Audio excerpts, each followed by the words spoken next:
What's going on, everybody? Welcome to yet another episode of Pittsburgh Baseball Now's very own podcast, or 2.5 Gringos to the Cool Cats. I guess this is the second episode on YouTube ever.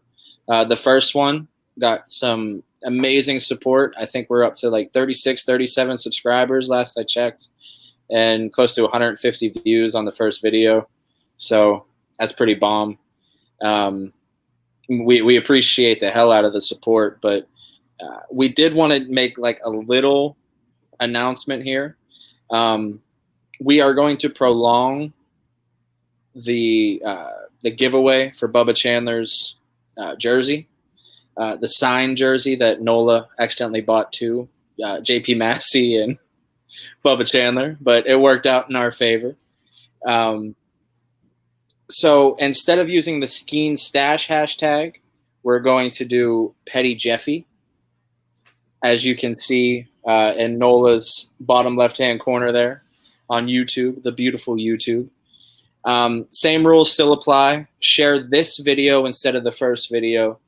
Give us your thoughts on the entire draft, not just the first day. And, show us proof that you subscribe to the podcast. For the people that already entered, we can leave them. Yeah, in it too. We want more bodies. We want more bodies, and then Nola even came up with a great idea to kind of have like a wheel selection and like go live with it, and people can see in real time who won. Look at that beaut right there. Look at it. Chandler. Oh, yeah. It's amazing. But yeah, it's going to be a fun time. Unfortunately, Murph isn't with us at this very second. He's having some technical difficulties, but he'll be back, I'm sure, rather quickly. But Nola, introduce yourself, man. How you been? Fantastic. Having a good day. Yeah. Had to cut the grass and awful weather, awful heat, but got through it. Yeah, the heat. Heat is a son of a bitch. We discussed the heat a couple days ago in the group chat. And as Murph joins us again, what's going on, buddy? For just for the people, we discussed the giveaway, but have that beautiful hashtag pop up on the screen real quick for the people. Hashtag Petty Jeffy. Petty Jeffy. Use that hashtag. Same rules as the last episode. Just scroll back and listen to what we said. I'm not going to repeat myself again. But Nola introduced himself, Big Bear. Why don't you introduce yourself to the people? I'm Big Bear. How's it going, people? loving the current internet situation. I had to bust out the old hotspot, see how that works. Yeah. I know your pain, Murph. Right before we started recording, I had to bust out the old hotspot myself. So we're hotspot buddies. But, guys, we want to discuss the entirety of the Pirates draft. And apparently they moved to the SEC because I think every single pitcher that they drafted pretty much came from the SEC. It seemed like, especially in the later rounds. And we just kind of want to get a feel for how they did it, because in my mind it feels like it's Skeens or bust in this draft. Not a whole lot of high regarded names. I mean, Murph, I think you discussed this in the group chat that they kind of, or maybe it was Nola, they kind of took the JP Massey prototype with all of these pitchers. Great stuff, terrible control. They think they can fix it. Do you feel like Ben Cherington saw a success in Massey and was like, you know what, we're just going to keep doing this over and over and over and over again and just see what sticks? Because it seems like that. Yeah, I mean, it kind of works out that way. Like, I feel like it's probably a little of both, right? I mean, they got their guy. They got the generational pitching talent. The guy who's supposed to be a frontline starter. So they felt that maybe they can take some swings for the fences and see what pans out. I mean, we say there's a lot of upside thing, but I was listening to Pipeline, the MLB Pipeline podcast, and they mentioned that the Pirates were one of 3 teams to draft 10 players in their top 250, with the Reds and the Orioles being the only other 2. Now they did leave notes that saying that like one of the players they don't think the Pirates will sign, and so that kind of drops it down to 9. They actually pretty much guaranteed that they weren't going to sign him.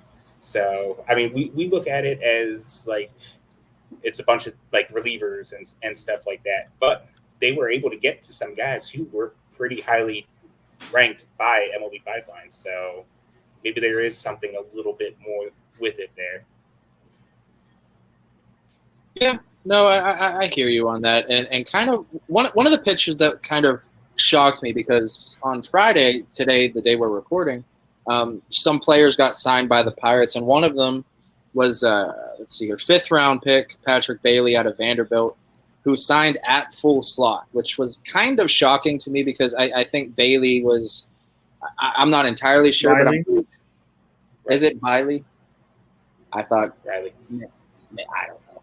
What You're probably thinking you were probably watching a Pirates game with the catcher for the Giants. Yeah, I mean it's me.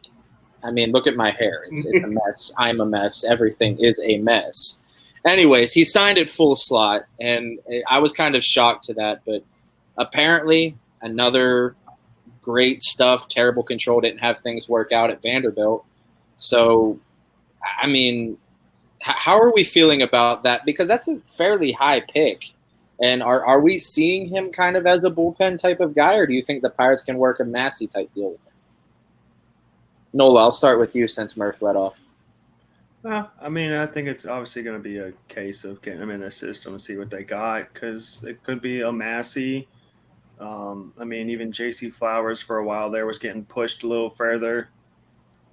Even if the first couple of years he was a 1-2 inning, 3 inning guy, and last year they were pushing him a little more. So it's always possible, but I don't know. The more I think about this draft, the more – I mean, I'm not that upset at it.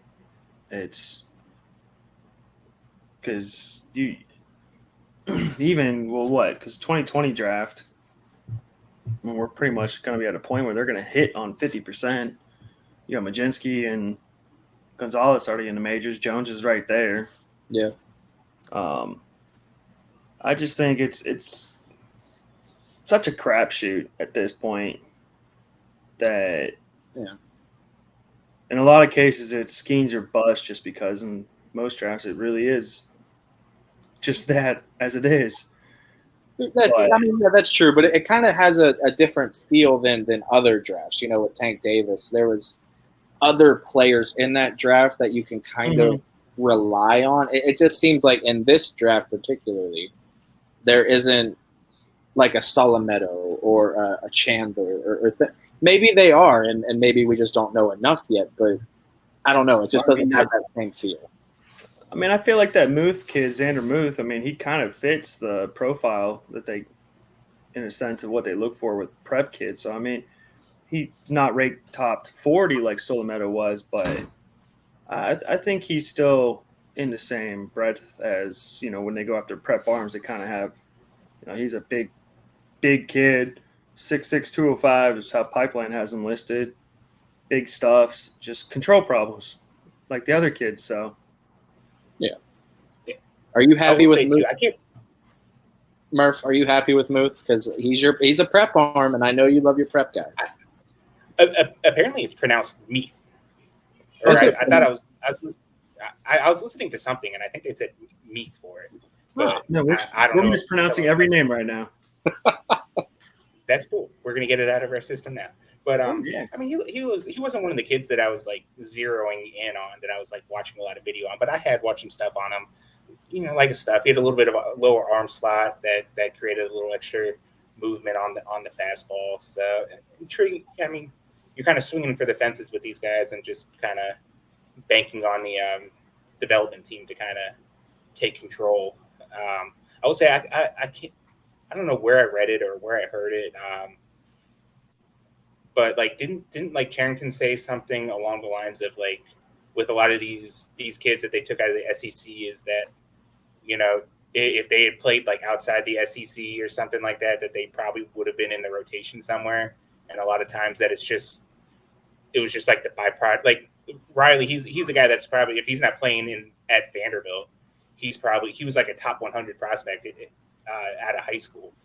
Yeah, So, I think because I know when Tim wrote his recap article, he had some quotes from Steve Sanders, and I think that's what he was mentioning. That okay, so it was from me. Yeah, and that's what, because watching a lot of the games, I mean, because you got a Harrington and a Campbell, and it's like, would Harrington be a starter at LSU or Mississippi State? No. Or he'd be a Campbell, Yeah. and he's a Friday night starter, which I don't even think he was a starter truly, for at least the first year or so. And that's where it kind of goes back to, I think when I was talking to y'all about Carica, when I was reading his report on Baseball America, they were talking about how he'd only ever seen 22 pitches out of, I don't know, it was like 1,169, we'll say. And he'd only seen 22 pitches of 93 miles an hour or higher at Davidson. Yeah. And it's because, I mean, these college schools recruit kids in really the same fashion professional teams do. They look for big stuff that they can mold. So, and a lot of the kids, the bigger arms, I mean, Cam Johnson was going to LSU. You got kids going to UCLA, all those places. So, yeah, I mean, Murph was sweating there for a minute. He was sweating.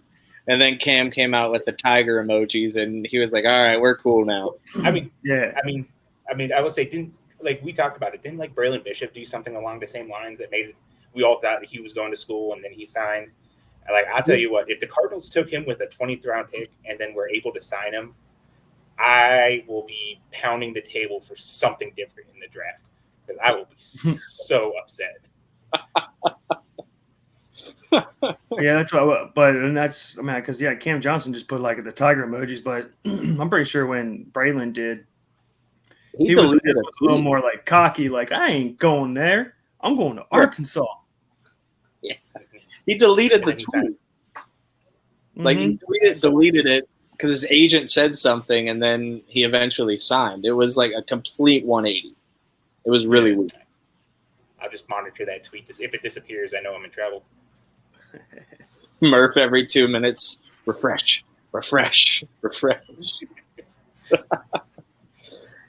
We have to talk about Mitch Jebb's swing, if we want to call it that. I can't stop watching it.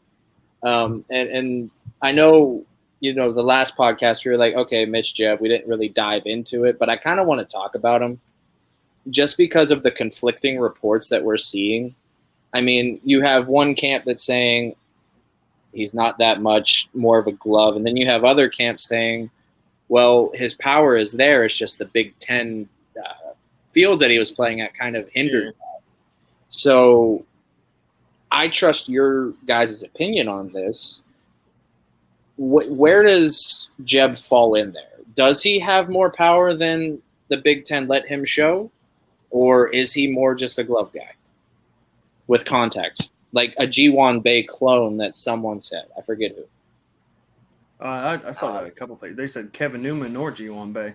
Yeah. I heard Kevin Newman too, because he the power is like the big question on it. But I've seen most places rated like the hit tool pretty favorably for him. Mm-hmm. At least it was at least above average. I don't know, maybe Baseball America gave him something a little bit higher, or maybe Pipeline gave him something higher. I guess we'll see. We could solve this if they just send him to Bradenton, and I can get some exit velocity numbers. I was just gonna say they're gonna end up. Because then they're gonna end up sending him to Greensboro. He's gonna start hitting bombs in that park, and we're gonna be like, "Oh man, he's got power." Which is the problem we're running into with the good old trap right now. The good old trap people fall in. Don't do what you did with Torero though, and make a 700 mile per hour exit velocity and just screw everything. Hey, I will say, that mistake, I will say, taught me the value of the 90th percentile exit velocity, because that just clears up a whole bunch of mess. And Torero's exit velocity numbers aren't good, but his 90. I mean, we could go down a whole rabbit hole that'll get us off topic here, but like I'm kind of like on the fence when it comes to hit on power. But with Jeff, I send him to Bradenton. We can figure out what his power number, how hard he's hitting the ball. I mean, that happened. A perfect example is Trace Gonzalez last year. We were like, oh man, he's a no power outfielder. Then he went to Bradenton, and we were like, hold on a second, he's hitting balls 107, 108. I mean, in the ground, but yeah.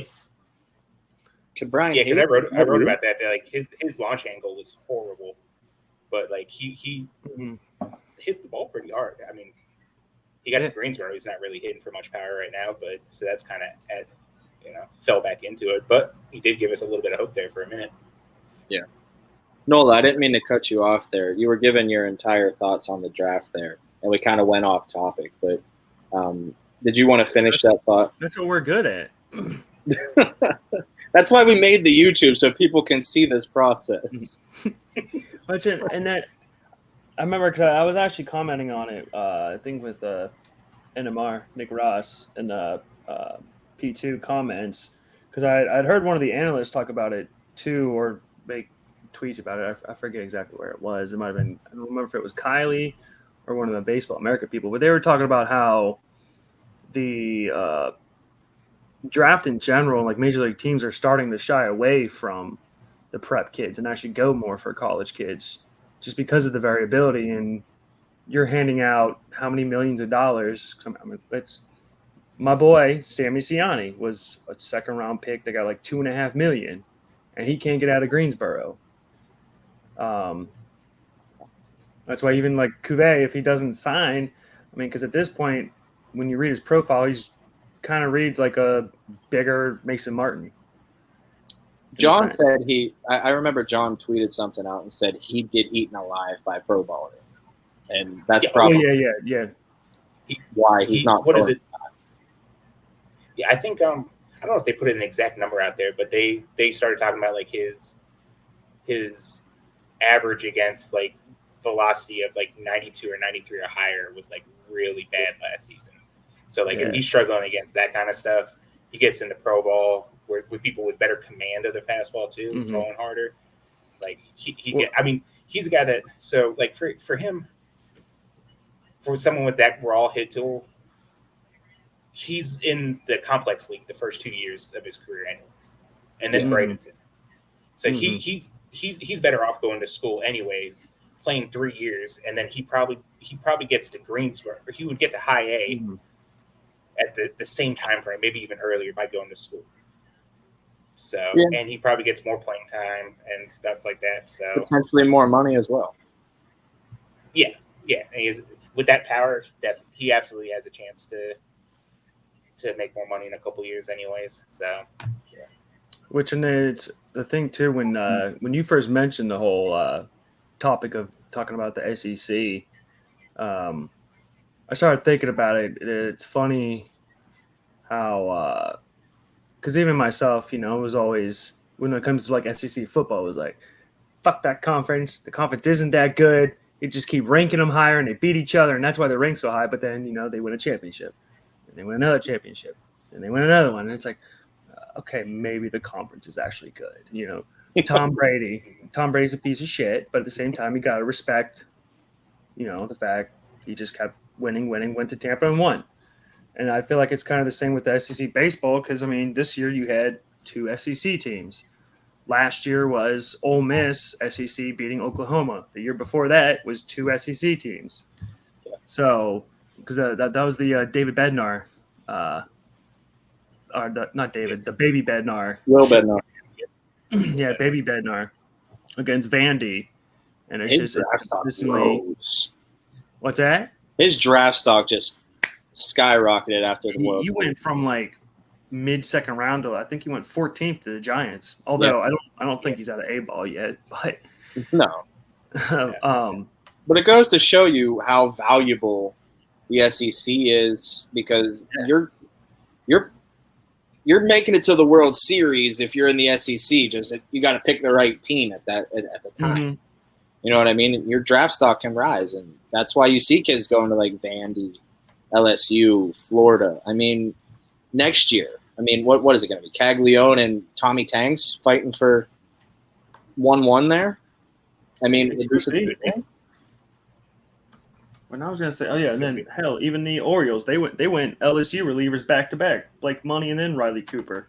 Yeah, you were banking on Money. Yeah, because his name is Money. I liked him better in 2022 actually, but it is what it is. All right, so now. We're going to transition into the next topic here, boys, unless, Murph, you have any other closing thoughts on the 23 draft here. I mean, I just kind of like piggybacking off of that, and then like what we kind of already mentioned too. It's like, Nola mentioned how good the SEC is, and so like, yes, we took a bunch of relievers from there, but if coming full circle with it, like I mentioned earlier, if we're taking a bunch of relievers off these elite teams that are constantly pulling in top transfers, top recruits, all this kind of stuff. Like,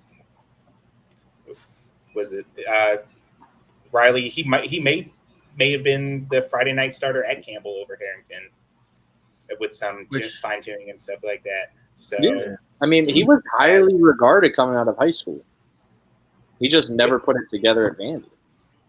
I just like one thing too. I think we're going to be surprised by some of the guys who end up getting over slot deals here, because obviously, the plan will be to spend 100% of what we can, and we're already a little bit under. So I think some people are going to be a little bit surprised and probably mad at first at some of the guys who get over slot deals, but you start thinking about it, looking at it, and kind of just looking at it from afar, I think it'll make a little bit more sense. I would imagine Meath is the big overslot here. Meath will get one. Yeah. I think Christian Curtis, the guy out of Arizona State, will get one that they took in the 12th round. I think he'll get one. Skeens overslot, he'd have to be. Skeens? I don't know. Maybe. I don't think. I mean, I think just because you have money to throw. Yeah, that if he, I think he could get.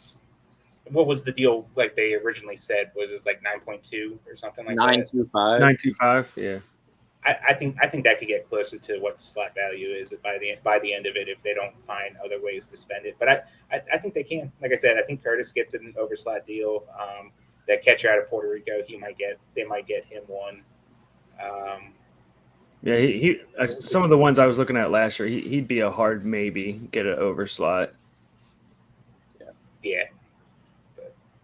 It's interesting to see because Charrington, it was one of the most useless quotes to ever use, but he did say they're going to spend their full slot, like the full allotted amount. I mean, thanks, Captain Obvious, but I mean, it needed to be said. I mean, who knows? It might. Well, no, they won't wait that long, but I would say who knows? They might just. They might have just set like a minimum of 925 for Skeens, and they were like, "Look, let us sign everybody, and what you're going to get 925 plus whatever's left over." Or they can do what you said and make the biggest undrafted free agent signing ever. Yep, they should do that. That'd be fun. It'd be fun. That would go well with everybody. Yeah. Yeah, I mean, Domkowski was fairly. He got a fairly decent bonus, if I remember right. I don't remember. Neither do I. I just know the rules are similar to the 11th to 20th rounds now. Okay, makes sense. Anyways, transitioning to this second topic here, and Nola, you brought this up in the group chat, and I kind of wanted to discuss it because it's an interesting topic. Someone tweeted, I forget who it was, but basically they said advanced analytics has ruined baseball, and I kind of want to dive into that a little bit because I use advanced analytics all the time, but I'm not the type of guy that just uses advanced analytics. You have to also add in the basics and things of that sort. But, I mean, you do have certain sects of people who just use advanced analytics and gauge nothing else. So I don't know. Where are we in that? Because Murph, I know you're huge into exit velocities, launch angles, things of that sort. So obviously you don't think it's ruined the game. But do you think it potentially could if people use it, I guess, for evil? I don't know the proper term to use in this conversation here. I think how's it go? Too much of anything is a bad thing. Yeah. So like if you're living and dying on it, it's not going to work the way it's supposed to work.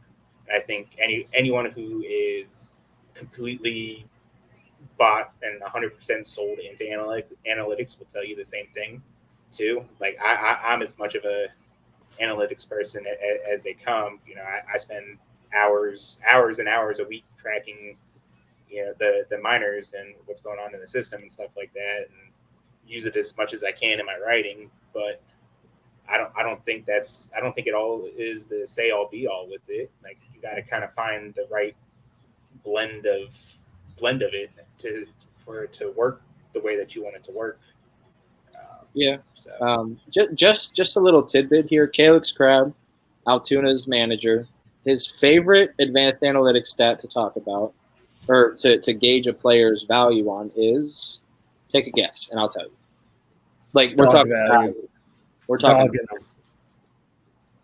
hits, so, whatever it is on base.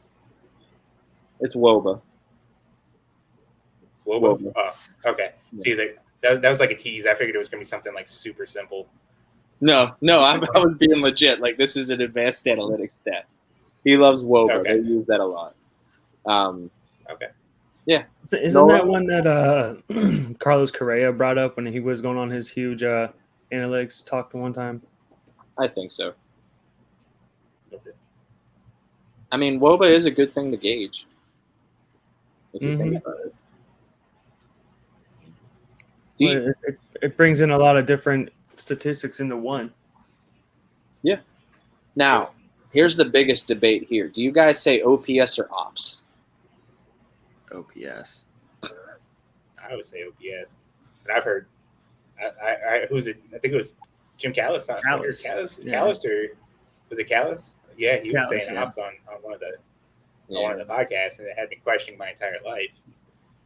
I've heard a certain podcaster that won't be named say ops quite a bit.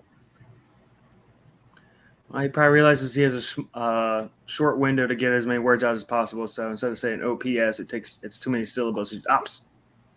Ops. I love it. I mean, that does make sense, though. Unfortunately, don't make it make sense, Murph. Come on, man. You made it make sense. I'm just saying that it made sense. No. It doesn't make sense that you're apparently in PNC Park right now, but I guess so.